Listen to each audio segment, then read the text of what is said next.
Hello everybody, welcome back to Kajal's kitchen again. આજે આપણે ગુજરાતીઓની મોસ્ટ ફેવરિટ રેસિપી કે જે દર અઠવાડિયે એકવાર તો બનતી જ હોય ગુજરાતીઓના ઘરમાં, જે છે દૂધીના મૂઠિયા. એ આપણે આજે બનાવવાના છીએ કે જે છે પરફેક્ટ ફોર ધ બ્રેકફાસ્ટ, અથવા તો તમે કહી શકો પરફેક્ટ ફોર ધ ડિનર.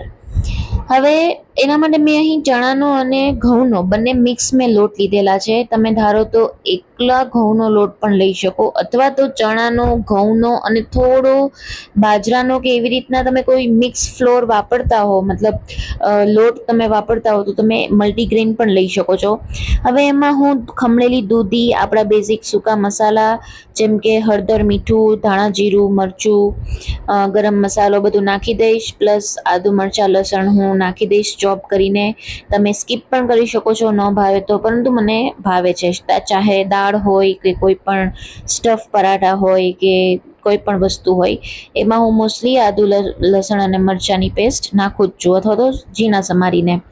હવે મારી પાસે સ્ટીમર હતું. સ્ટીમરની પ્લેટને હું ગ્રીસ કરી અને આ રીતે મોટા લુવા પાથરી અને હું સ્ટીમ કરી લઈશ મૂઠિયાને. તમે નાના નાના શેપમાં લુવો વાળીને સ્ટીમ કરી શકો છો, અથવા ઘણા લોકો કુકરની વિસલ કાઢી અને કુકરમાં પણ સ્ટીમ કરતા હોય છે. દરેકના ઘરની રીત અલગ હોય છે મૂઠિયા બનાવવાની.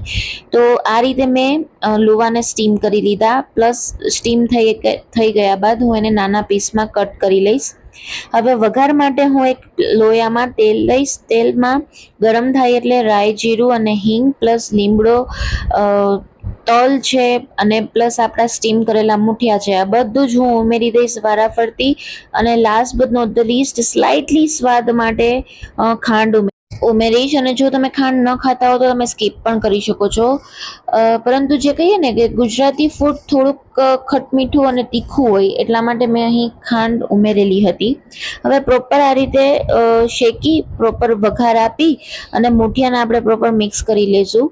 અને તમે એને ગરમા ગરમ સર્વ કરી શકો છો ચા અથવા તો કોફી સાથે. અને જે આઈડિયલ રેસિપી છે મોર્નિંગ બ્રેકફાસ્ટ અથવા તો ઇવનિંગ સ્નેક્સ યા ફિર ડિનર માટેની. જરૂરથી કહેજો તમને આ રેસિપી કેવી લાગી, અને મારી ચેનલને લાઇક, શેર અને સબસ્ક્રાઇબ કરવાનું ના ભૂલતા.